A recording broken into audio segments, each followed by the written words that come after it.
Hello दोस्तों, welcome back to my channel study with Shweta. कैसे हैं आप लोग? आई होप आप लोग बहुत ज़्यादा अच्छे होंगे, अपनी स्टडी का, अपनी हेल्थ का एंड अपने वेलबींग का बहुत अच्छे से ध्यान रख रहे होंगे।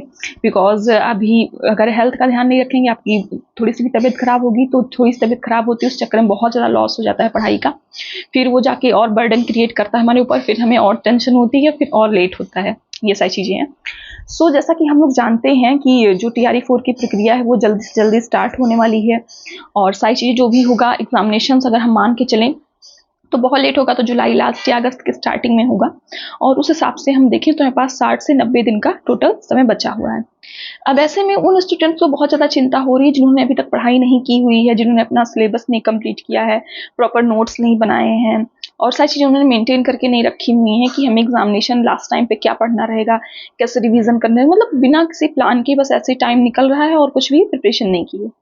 और ऐसे में एक सब्जेक्ट आता है हमारा हिस्ट्री, और आप लोग जानते होंगे हिस्ट्री का कितना ज़्यादा रोल रहेगा हमारे सिलेक्शन में, चाहे आपका सब्जेक्ट हिस्ट्री हो या नहीं हो। जिनका सब्जेक्ट हिस्ट्री है, यानी जो SST बैकग्राउंड के हैं, उनके लिए तो है ही, बट जो अदर सब्जेक्ट्स के लिए प्रिपेयर कर रहे हैं उनके लिए भी हिस्ट्री 8 नंबर की आ रही है GS सेक्शन में। जो टोटल 40 मार्क्स का सेक्शन होता है उसमें 8 मार्क्स की आपकी हिस्ट्री आएगी, यानी 1/5 यानी 20% क्वेश्चन आपके जो रहेंगे वो हिस्ट्री से आपके रहेंगे GS सेक्शन में। उस लिहाज से भी हिस्ट्री हमारे लिए बहुत ज़्यादा इंपॉर्टेंट हो जाती है। और जिनका सब्जेक्ट है, चाहे वो 6 to 8 के लिए SST का हो, चाहे 9 to 10 के लिए SST हो, उनके लिए तो 40 मार्क्स की हिस्ट्री आनी ही आनी है, उनको तो पढ़ना ही पड़ेगा अच्छे से। इसके लिए बहुत ज़्यादा लोगों ने रिक्वेस्ट किया कि दीदी बताइए हम हिस्ट्री का जो हमारा सब्जेक्ट है उसको कैसे तैयार करें, कैसे चीज़ों को देखें। मैंने आज से बहुत ज़्यादा रिसर्च की, मतलब अप्रॉक्स मेरा 1.5 से 2 घंटा इस पे गया कि मैं जो भी चीज़ बताऊं वो एकदम ऑथेंटिक हो। पहली बात तो हेल्प करे आप लोग को, और दूसरी बात बहुत बर्डन ना क्रिएट करे, क्योंकि ऑलरेडी हमारे सिर पे इतना ज़्यादा बर्डन हो चुका है। सारी चीज़ों का टेस्ट देना है, मॉक देना है, और क्या कहते हैं, करंट अफेयर्स भी पढ़ने हैं, मैथ्स भी करनी है, और ढेर सारी चीज़ें हमारे पास घूम रही हैं इर्द गिर्द कि ये चीज़ें हमें करना है।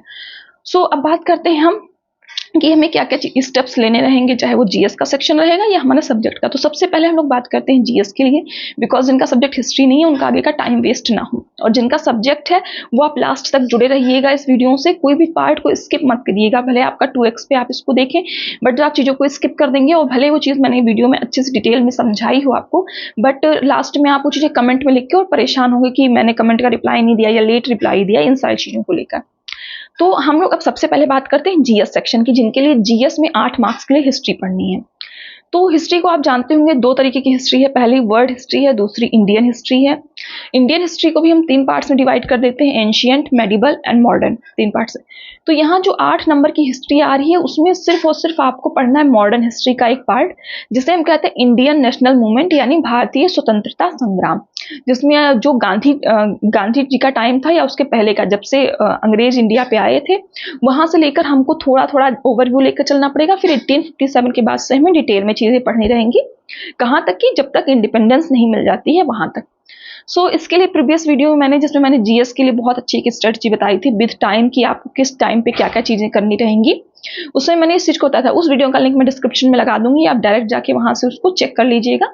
उसमें टाइम वाइज मैंने चीजों को अच्छे से डिटेल में करके बताया था कि किस समय पे आपको कौन कौन सा सब्जेक्ट करना है, कौन सा सब्जेक्ट कहाँ से करना है। बात करते हैं कि ये हमें टॉपिक जो 8 नंबर का है वो करना कहाँ से। तो आप 3 सोर्सेस फॉलो कर सकते हैं। सबसे पहला तो होता है NCERTs, but as of now कि आपने NCERTs अगर नहीं पढ़ी हैं या NCERTs से आपका उतना कनेक्शन टच नहीं रहा है, तो आपके लिए NCERTs थोड़ी बोरिंग हो जाएंगी। पर जिसको NCERTs पढ़नी हो वो क्लास 8th की NCERT पढ़ ले, एंड क्लास क्या कहते हैं 12th की पार्ट 3rd NCERT, ये दो बुक्स आपको NCERT की करनी है, और बिहार बोर्ड की SCERT की एक बुक जो क्लास 8th की रहेगी। ये 3 बुक आपको करनी रहेगी अगर आप NCERT और SCERT पे बेस अपना प्रिपरेशन करना चाहते हैं। दूसरी चीज आती है वीडियो सोर्सेस। तो एक ये वीडियो है अंकित सर का, टारगेट विद अंकित का। ये वीडियो मैंने लास्ट वीडियो में भी बताया था कि आपको सिर्फ और सिर्फ एक वीडियो ये फॉलो कर लीजिए और आपका जो 8 नंबर वाला सारा मामला है वो इससे सेट हो जाएगा। बट ऐसे नहीं कि इसको सिर्फ देख लिया और छोड़ दिया, आपको देखना है, प्रॉपर नोट्स बनाने हैं इसके, और नोट्स को फिर डेली 10 से 15 मिनट आप रिवाइज करेंगे तो आपका एकदम 8 नंबर का काम यहाँ से कंप्लीट हो जाएगा। तीसरी चीज रहेगी, जिनको एनसीईआरटी भी नहीं पढ़ना है और वीडियो नहीं देखना पर पढ़ना बुक से ही है, तो वो एनसीईआरटी सार वाली ये बुक ले सकते हैं। इसको मैंने बहुत टाइम क्या कहते हैं रिकमेंड किया। ये महेश सर की है हिंदी मीडियम, ये दिशा पब्लिकेशन की है इंग्लिश मीडियम के लिए। आप जिस भी मीडियम से हो, अपने आप को सुटेबल जिस मीडियम में पाते हो उस मीडियम की बुक लीजिए और उससे प्रिपरेशन करिए। अब यहाँ जीएस सेक्शन की जो 8 नंबर की हिस्ट्री आती है उसका काम खत्म। अब अगर आपका सब्जेक्ट हिस्ट्री नहीं है देन आप वीडियो को छोड़ दीजिए और निकल लीजिए, ठीक है, मतलब अपना टाइम मत वेस्ट करिए इस पे। अब हम बात करते हैं जिनका सब्जेक्ट है हिस्ट्री, ठीक है, जो 40 मार्क्स के लिए हिस्ट्री पढ़ रहे होंगे। तो मैंने टीआरई 2 एंड टीआरई 3 के जो क्वेश्चन पेपर थे 6 to 8 का एंड 9 to 10 का, उनकी पूरी एनालिसिस करी। सारे क्वेश्चंस मैंने देखे कि हिस्ट्री में कौन सी जगह से कौन कौन से क्वेश्चंस आ रहे हैं और उसको मैंने लिख के रखा हुआ। तो मैं आप लोग को बताती हूँ कि क्या क्या चीजें मैंने उसमें देखी। तो सबसे पहले हम लोग बात करते हैं टीआरई 2 का जो 6 to 8 का पेपर हुआ था उसकी। तो वहां पे वर्ल्ड हिस्ट्री से 5 से 7 क्वेश्चन रहे और इंडियन नेशनल मूवमेंट से लगभग 18 से 20 क्वेश्चंस थे और बाकी जो क्वेश्चंस थे वो एंशिएंट और मेडिवल को मिक्स करके क्वेश्चन थे। इतने क्वेश्चंस आप देख रहे होंगे कैसे बाइफिकेशन हुआ है, मतलब कैसे डिवीजन हुआ है क्वेश्चंस का। फिर टीआरई 2 में 9 to 10 में जो हम जाते हैं तो वर्ल्ड हिस्ट्री के 8 से 10 क्वेश्चन है, एंशिएंट के 14 से 15 क्वेश्चन है, मेडिवल के भी लगभग 8 क्वेश्चन है, इंडियन नेशनल मूवमेंट के भी 13-14 क्वेश्चन लगभग आए होंगे। आप देख सकते हैं कि ये सारा कैसे मार्क्स का डिवीजन हुआ है। तो उसके बाद हम जब टीआरई 3 में आते हैं तो यहाँ पे 6 to 8 में देखते हैं वर्ल्ड हिस्ट्री के 12 क्वेश्चन, एंशिएंट के 7 क्वेश्चन और इंडियन नेशनल मूवमेंट के 20 से 22 क्वेश्चन आपको यहाँ पे आराम से देखने को मिल जाएंगे। फिर टीआरई 3 में 9 to 10 में आते हैं तो यहाँ पे ना वर्ल्ड हिस्ट्री पूछी गई थी ना ही क्या कहते हैं मॉडर्न हिस्ट्री जिसे इंडियन नेशनल मूवमेंट कहते हैं। यहाँ पे 23 क्वेश्चन थे एंशिएंट हिस्ट्री से, जिसमें मौर्यन एम्पायर, चोल एम्पायर, इन सब चोल डायनेस्टी, इन सबको ज्यादा डिटेल में पूछा गया था। यानी मौर्यन एम्पायर पढ़ लीजिए, चोला डायनेस्टी पढ़ लीजिए और 2-3 डायनेस्टीज और थी, गुप्ता डायनेस्टी, इन सारे सबसे क्वेश्चंस आपके बने हुए थे। फिर बाकी के जो 17 क्वेश्चंस थे वो थे हमारे मेडिवल हिस्ट्री से, जिसमें दिल्ली सल्तनत और मुगल एम्पायर को आपको ध्यान में रख के सारी चीजें पढ़नी। मतलब जब से पृथ्वीराज चौहान जो सेकंड थे उनको डिफीट किया जाता है और जब तक क्या कहते हैं यहाँ 1857 तक का टाइम नहीं आता, जब तक मुगल्स एकदम खत्म नहीं हो जाते उसे मेडिवल हिस्ट्री में काउंट कर लेते हैं। सो इससे थे हमारे 17 क्वेश्चन।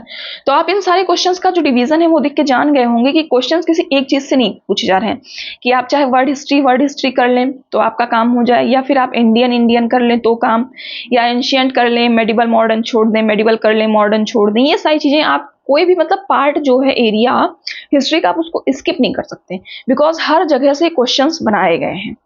सो ऐसे में सवाल आता है जब इतना डाइवर्स हमारा सिलेबस है तो हमें कौन कौन से सोर्सेज फॉलो करने चाहिए, क्या इतने डाइवर्स सोर्सेज भी चाहिए होंगे या लॉन्ग लिस्ट ऑफ सोर्सेज रहेगी हमारे लिए। सो ऐसा नहीं है, मैंने बहुत ज़्यादा देखा, सर्च किया, बुक्स के बारे में सर्च किया, अलग अलग यूट्यूबर्स की वीडियो देखी कि हाँ मैं देखूँ ये किस बुक को रिकमेंड करते हैं। बिकॉज मेरा सब्जेक्ट हिस्ट्री नहीं है तो मुझे उतनी नॉलेज नहीं थी, तो मुझे इस पर रिसर्च करना पड़ा।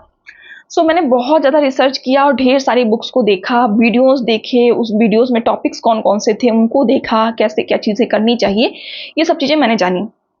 ठीक है, सो उसमें सबसे पहले बात करते हैं हम लोग वर्ल्ड हिस्ट्री के लिए। तो वर्ल्ड हिस्ट्री के मैं 2 सोर्सेज आपको बताऊंगी। अगर आप लॉन्ग वे में जाना चाहते हैं देन आप पहला सोर्स फॉलो करिए, अगर आप शॉर्टकट टाइप चाहते हैं कि हाँ इतना कर लूँ इतने से मेरा काम हो जाए देन आप सेकंड सोर्स को फॉलो करिए। तो सबसे पहले बात करें जिनको एनसीईआरटीज पढ़ना है कि मेरा एक भी क्वेश्चन छूटे नहीं और मैं एकदम अंदर से संतुष्टि के साथ रहूं कि मेरी प्रिपरेशन कंफर्म पक्की हो चुकी हैं, तो उनको 3 बुक्स फॉलो करनी रहेंगी। क्या कहते हैं एनसीईआरटीज की, क्लास 9th एंड 10th की एनसीईआरटी एंड क्लास 11th की एनसीईआरटी, 9, 10th, 11 3 क्लासेस की एनसीईआरटीज आपको फॉलो करनी रहेगी वर्ल्ड हिस्ट्री के लिए। और अगर आप इतना नहीं करना चाहते हैं तो आप ये एक वीडियो है स्टडी आईक्यू का, स्टडी आईक्यू पीसीएस करके चैनल है। सो मैंने ये वीडियो अच्छे से देखा डिटेल में, 2-3 टॉपिक जैसे फ्रेंच रेवोल्यूशन वाला पार्ट हो गया, अमेरिकन रेवोल्यूशन, ये 2 टॉपिक्स को मैंने पूरा देखा कि सर ने कैसे चीज़ों को बताया है, समझाया। तो सर ने बहुत ज़्यादा अच्छे समझाया। ये मत सोचिए कि ये वीडियो हमारे लिए नहीं है क्योंकि हम टीचिंग एग्जाम्स के लिए प्रिपेयर कर रहे हैं और ये पीसीएस या यूपीएससी के लिए है, ये चीज मत सोचिए। क्योंकि आप देख रहे होंगे बीपीएससी का पैटर्न कैसे कैसे बदल रहा है, कोई भी रिलायबल पैटर्न उनका नहीं है, कहीं से भी कोई भी क्वेश्चन वो पूछ लेते हैं। सो आप कोई भी चीज स्किप करके नहीं चल सकते कि ये इतने बड़े एग्जाम के लिए तो हम इसको नहीं करेंगे। आप सिंपली इस वीडियो को फॉलो करिए और जैसे मैंने आईएनएम के लिए बताया आप इस वीडियो का पूरा कंप्लीट नोट्स बना लीजिएगा शॉर्ट नोट्स टाइप से और फिर उसी को रिवाइज करते रहिएगा। वर्ल्ड हिस्ट्री का पार्ट यहाँ से हमारा कंप्लीट हो जाएगा। फिर बात करते हैं हम इंडियन हिस्ट्री पे पहुंचते हैं। तो मैंने बताया कि इंडियन हिस्ट्री को भी हम 3 पार्ट्स में डिवाइड कर देते हैं। पहला रहेगा एंशियंट, दूसरा मेडिवल एंड तीसरा रहेगा मॉडर्न एरा। सो सबसे पहले बात करते हैं एंशियंट के लिए। तो एंशियंट में आपको क्लास 6 की एनसीईआरटी करनी रहेगी एंड क्लास 12th में आपको 3 बुक्स मिलती हैं। क्लास 12th में एनसीईआरटी की हिस्ट्री की 3 बुक्स चलती हैं, जिसमें जो फर्स्ट पार्ट रहती है वो एंशियंट की रहती है। तो एंशियंट के लिए आप क्लास 6 की एनसीईआरटी और क्लास 12th की फर्स्ट पार्ट। फिर हम पहुंचते हैं मेडिवल पे। सो यहाँ पे मेडिवल पे क्लास 7th की एनसीईआरटी और क्लास 12th की सेकंड पार्ट। फिर चलते हैं मॉडर्न पे। तो मॉडर्न के लिए क्लास 8th की एनसीईआरटी और 12th की थर्ड पार्ट। ये हो गया सारा एनसीईआरटी इसका। बट मैं भी एक स्टूडेंट हूँ और मैं चीज़ों को समझती हूँ क्योंकि मैंने 8th तक की हिस्ट्री पढ़ी है, ठीक है, ऐसे क्या कहते हैं बीपीएससी के लिए, और 9th और 10th तो मैंने स्कूल टाइम में पढ़ा था। तो मैं जानती हूँ ये चीज़ें थोड़ी बर्डन क्रिएट कर देंगी आपके लिए। कहना आसान होता है कि इतना इतना एनसीईआरटीज आप कर लीजिए, बट जो करता है उसके लिए थोड़ा मुश्किल हो जाता है। सो अगर आपको सारे क्वेश्चंस की हमारा एक भी क्वेश्चन छूटे ना, हम एकदम निश्चिंत रहें, तब तो आप एनसीईआरटी की तरफ जाइए। बिकॉज आप 40 मार्क्स पे ये नहीं सोच सकते हैं और आपके 2 ही सब्जेक्ट रहेंगे, ठीक है। तो अगर आप 2-2 घंटा डेली भी देंगे तो भी आपकी एनसीईआरटी 90 दिन में सारी कंप्लीट हो जाएंगी, कुछ भी कहीं से भी नहीं बचेगा आपका। सो अगर आप इन चीज़ों को नहीं करना चाहते हैं, देन मैंने ये बुक सर्च की है, अरिहंत पब्लिकेशन की है। ये इंग्लिश मीडियम रहेगी, ये हिंदी मीडियम रहेगी आपकी। जो भी आपका मीडियम हो, जैसे मैंने बताया, आप अपने मीडियम के अकॉर्डिंग अपनी बुक चूज कर लें और उस बुक को फॉलो करें। अब इसमें आपको पूरा इंडियन हिस्ट्री मिलेगा, एंशियंट से लेकर पूरा मॉडर्न एरा, जब तक इंडिपेंडेंस नहीं होती तब तक की पूरी हिस्ट्री को टॉपिक वाइज दिया गया।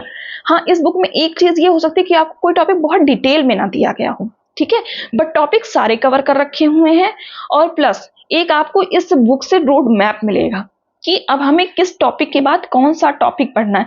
बिकॉज हिस्ट्री एक ऐसा सब्जेक्ट होता है ना जिसमें लोग टाइम लाइन में ही कंफ्यूज हो जाते हैं कि इसके बाद कौन सी डायनेस्टी आएगी, किसको हमें करना है, साउथ में कौन सी डायनेस्टी थी, नॉर्थ में कौन सी थी, ईस्ट में क्या हो रहा था, वेस्ट में क्या हो रहा था, सारी चीज़ों में कंफ्यूज होते हैं। सो ये बुक आपको एक रोड मैप प्रोवाइड कर देगी। और इस बुक को यूज कैसे करना है, तो मेरे पर्सपेक्टिव से सबसे पहले आपको मॉडर्न हिस्ट्री पढ़नी चाहिए, बिकॉज उसको आप कनेक्ट जल्दी कर पाएंगे।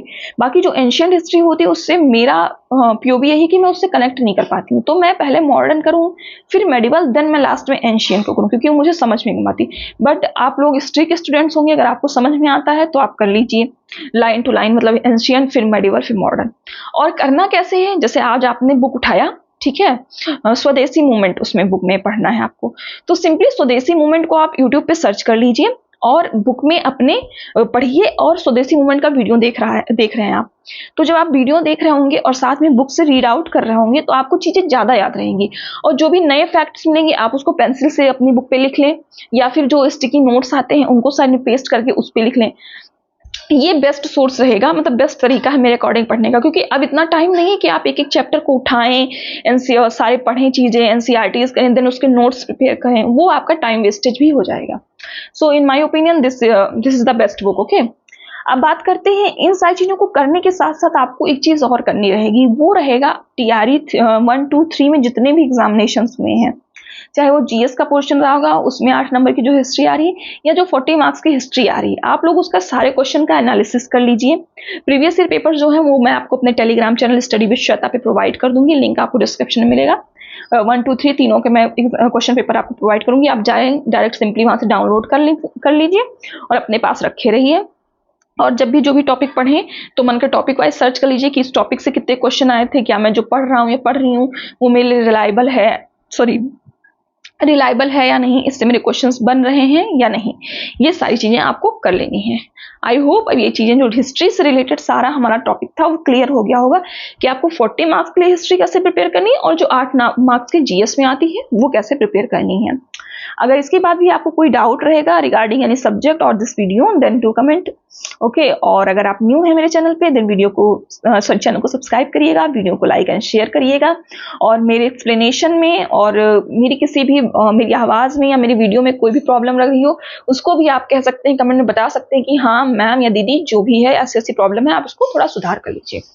So that's all for this video, hope you guys enjoyed this and found this helpful. Okay, bye bye, take care, जय महाकाल।